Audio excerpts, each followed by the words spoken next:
ನನ್ನ ಜೊತೆಗೆ ಇರಾನ್ನಲ್ಲಿ ಸದ್ಯ ಓದೋದಕ್ಕೆ ಹೋಗಿ ಸಿಲುಕೊಂಡಿರುವಂತಹ ಅಬ್ಬಾಸ್ ಅಲಿಯಾಸ್ ಅಲಿ ಅಸ್ಗರ್ ಅವರ ತಂದೆ ಇದ್ದಾರೆ. ಅವ್ರನ್ನ ಮಾತನಾಡಿಸ್ತಾ ಹೋಗ್ತೇನೆ.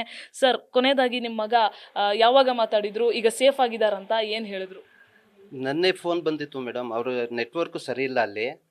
ನನ್ನೇ ಫೋನ್ ಬಂತು. ಎಂಬೆಸಿ ಅಂತ ಎಲ್ಲ ಇರಾನ್ ಗೌರ್ಮೆಂಟಿಂದ ಏನೋ ಅವ್ರ ಏರಿಯಾಯಿಂದ ಬೇರೆ ಏರಿಯಾಗೆ ಶಿಫ್ಟ್ ಮಾಡ್ತಾ ಇದ್ದಾರಂತೆ. ಅಲ್ಲಿಂದ ತಿರ್ಗಾ ಅರ್ಮೇನಿಯಾಗೆ ಏನೋ 2 ದಿವಸ ಆದಮೇಲೆ ಕರ್ಕೊಂಡು ಹೋಗ್ತೀವಿ ಬೈ ಬಸ್ ಅಂತ ಹೇಳ್ತಾ ಇದ್ದಾರೆ. ನಮ್ಗೆ ಗೊತ್ತಿಲ್ಲ ಮೇಡಮ್ ಅದು ರೂಟ್ ಯಾವ ಥರ ಇದೆ ಅಂತ. ಯಾಕಂದರೆ ಅದು ರೂಟು ಬಂದು ತೆಹರಾನ್ ಮೇಲಿಂದ ಹೋಗಬೇಕು. ಅಲ್ಲಿಂದ ತುಂಬ ಹಾರ್ಡ್ ಇದೆ ಅಂತ ಹೇಳ್ತಾ ಇದ್ದಾರೆ ಅವರು ರೂಟ್. ಅದು ಯಾವ ಥರ ಬರ್ತಾರೆ ಅಂತ ಏನೂ ಗೊತ್ತಾಗ್ತಾ ಇಲ್ಲ. ನಾವು ಒಂದು ನಮ್ಮ ಕರ್ನಾಟಕ ಸರ್ಕಾರಕ್ಕೂ ಮತ್ತು ಇಂಡಿಯಾ ಸರ್ಕಾರಕ್ಕೆ ಇದು ಮಾಡ್ತೀವಿ, ನಮ್ಮ ಮಕ್ಕಳಿಗೆ ತುಂಬ ಸೇಫಾಗಿ ಕರ್ಕೊಂಡು ಹೋಗಿ ಇದು ಮಾಡೋಕ್ಕೆ ಹೇಳಿ. ಸರ್, ಮಗನ ವಿದ್ಯಾಭ್ಯಾಸದ ಬಗ್ಗೆ ಎಷ್ಟು ಕನಸು ಕಂಡಿದ್ರಿ, ಅಲ್ಲಿ ಕಳಿಸಿದ್ರಿ? ನಾವು ಇಲ್ಲಿ ನಮ್ಮ ಇಂಡಿಯಾದಲ್ಲಿ ನಾವು ತುಂಬ ಇದು ಮಾಡೋಕ್ಕಾಗಲ್ಲ. ಅದಕ್ಕೋಸ್ಕರ ಅಂತ ನಮ್ಮ ಮಕ್ಕಳಿಗೆ ಬೇರೆ ಕಡೆ ಕಳಿಸಿ ನಾವು ಓದಿಸ್ತಾ ಇದ್ವಿ. ಈಗ ನಮ್ಮ ಮಗಂದು 3 ವರ್ಷ 3rd ಇಯರ್ ಏನೋ ನಡೀತಾ ಇದೆ. ಈಗ ಅಲ್ಲಿಂದ ಬಂದಾದ್ಮೇಲೆ ನಮ್ಮ ಮಕ್ಕಳದ್ದು ಏನು ಭವಿಷ್ಯ ಅಂತ ನಾವು ಗೊತ್ತಾಗ್ತಾ ಇಲ್ಲ ಮೇಡಮ್.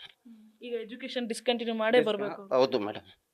ಅದಕ್ಕೆ ನಾವು ನಮ್ಮ ಕರ್ನಾಟಕ ಸರ್ಕಾರಗೂ ಮತ್ತು ಭಾರತ ಸರ್ಕಾರಕ್ಕೆ ನಾವು ಕೇಳ್ತೀವಿ, ಇಲ್ಲಿ ಬಂದಾದ್ಮೇಲೆ ನಮ್ಮ ಮಕ್ಕಳ ಭವಿಷ್ಯ ತುಂಬ ಇದಾಗ್ತಾ ಇದೆ, ಅವ್ರಿಗೇನೋ ವ್ಯವಸ್ಥೆ ಮಾಡಿಕೊಡ್ಬೇಕು ಅಂತ ನಾವು ನಮ್ಮ ಸರ್ಕಾರಕ್ಕೆ ನಾವು ಇದು ಮಾಡ್ಕೊಳ್ತಾ ಇದೀವಿ ಮೇಡಮ್, ರಿಕ್ವೆಸ್ಟ್ ಮಾಡ್ತಾ ಇದೀವಿ. ಯಾಕಂದರೆ ನಮ್ಮ ಇಂಡಿಯಾದಲ್ಲಿ ನಾವು ಓದ್ಸೋಕ್ಕಾಗಲ್ಲ, ತುಂಬ ಕಾಸ್ಟ್ ಆಗಿದೆ. ಅದಕ್ಕೋಸ್ಕರ ಅಂತ ನಾವು ಅಲ್ಲಿ ಕಟ್ಸಿದ್ವಿ. ಈಗ ಇಲ್ಲಿ ಬಂದಾದ್ಮೇಲೆ ನಮ್ಮ ಮಕ್ಕಳಿಗೆ ನಮ್ಮ ಸರ್ಕಾರ ಮೇಲೆ ನಾವು ಇದು ಮಾಡ್ತೀವಿ. ನಮ್ಮ ಸಿದ್ದರಾಮಯ್ಯ ಸರ್ಕಾರ ಮತ್ತು ಮೋದಿ ಸರ್ಕಾರ ನಾವು ರಿಕ್ವೆಸ್ಟ್ ಮಾಡ್ತೀವಿ, ನಮ್ಮ ಮಕ್ಕಳಿಗೆ ಸ್ವಲ್ಪ ಇದು ಮಾಡಿ ಅಂತ. ಸರ್, ಲಾಸ್ಟಾಗಿ ಕಾಂಟ್ಯಾಕ್ಟ್ ಮಾಡಿದಾಗ ನೀವು ಅವ್ರು ಸೇಫ್ ಆಗಿರೋ ಜಾಗದಲ್ಲಿ ಇದ್ದೀನಿ ಅಂತ ಹೇಳ್ತಾ ಇದ್ರ, ಯಾವ ರೀತಿ ವ್ಯವಸ್ಥೆ ಮಾಡಿದಾರೆ ಅಂತ ಅವರು ವಾಪಸ್ ಬರೋಕ್ಕೆ?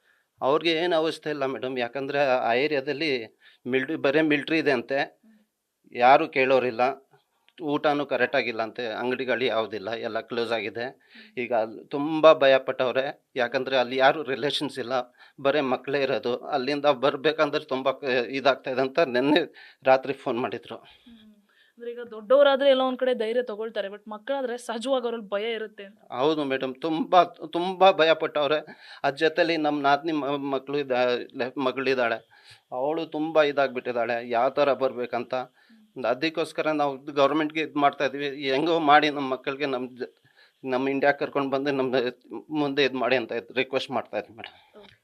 ಇದಿಷ್ಟು ಅಬ್ಬಾಸ್ ಅವರ ತಂದೆ ಹೇಳ್ತಾ ಇರುವಂತಹ ಮಾತು. ಅಂದ್ರೆ ಸಹಜವಾಗಿ ಬೇರೆ ಯಾವುದೋ ದೇಶಕ್ಕೆ ಮಕ್ಕಳು ಹೋದಂತಹ ಸಂದರ್ಭದಲ್ಲಿ ಅಲ್ಲಿ ಯಾರು ಗುರುತು ಪರಿಚಯ ಇರೋದಿಲ್ಲ, ಮಕ್ಕಳೇ ಇರ್ತಾರೆ. ಸಹಜವಾಗಿ ಅಲ್ಲಿ ಯುದ್ಧ ಆಗ್ತಾ ಇದೆ, ದಾಳಿ ಪ್ರತಿದಾಳಿ ಆಗ್ತಾ ಇದೆ, ಕ್ಷಣಕ್ಕೂ ಕೂಡ ಭೀಕರತೆ ಹೆಚ್ಚುತ್ತಾ ಇದೆ. ಇಂತಹ ಸಂದರ್ಭದಲ್ಲಿ ಸಹಜವಾಗಿ ಪೋಷಕರಿಗೆ ಭಯ ಆಗೇ ಆಗುತ್ತೆ. ಅದೇ ಒಂದು ಆತಂಕದಲ್ಲಿ ಅಬ್ಬಾಸ್ ಅವರ ಪೋಷಕರು ಕೂಡ ಇರುವಂತಹದ್ದು. ಆದಷ್ಟು ಬೇಗ ಅವರು ಕೂಡ ಸೇಫ್ ಆಗಿ ಇಂಡಿಯಾಗೆ ವಾಪಸ್ ಬರಲಿ ಅನ್ನುವಂಥದ್ದೇ ನಮ್ಮ ಆಶಯ. ಜೊತೆಗೆ ಅವರಿಗೆ ಅಗತ್ಯವಿರುವಂತಹ ಸಹಕಾರ ಎಲ್ಲ ಕೊಡ್ಲಿ ಅನ್ನುವಂಥದ್ದೇ ನಮ್ಮ ಒಂದು ಆಶಯ ಕೂಡ. ಕ್ಯಾಮರಾಮನ್ ರಘು ಜೊತೆ Pragathi Shetty, News First, Bengaluru. News First, ನಿರ್ಭೀತಿಯಿಂದ ನಿಮ್ಮ ಪರವಾಗಿ.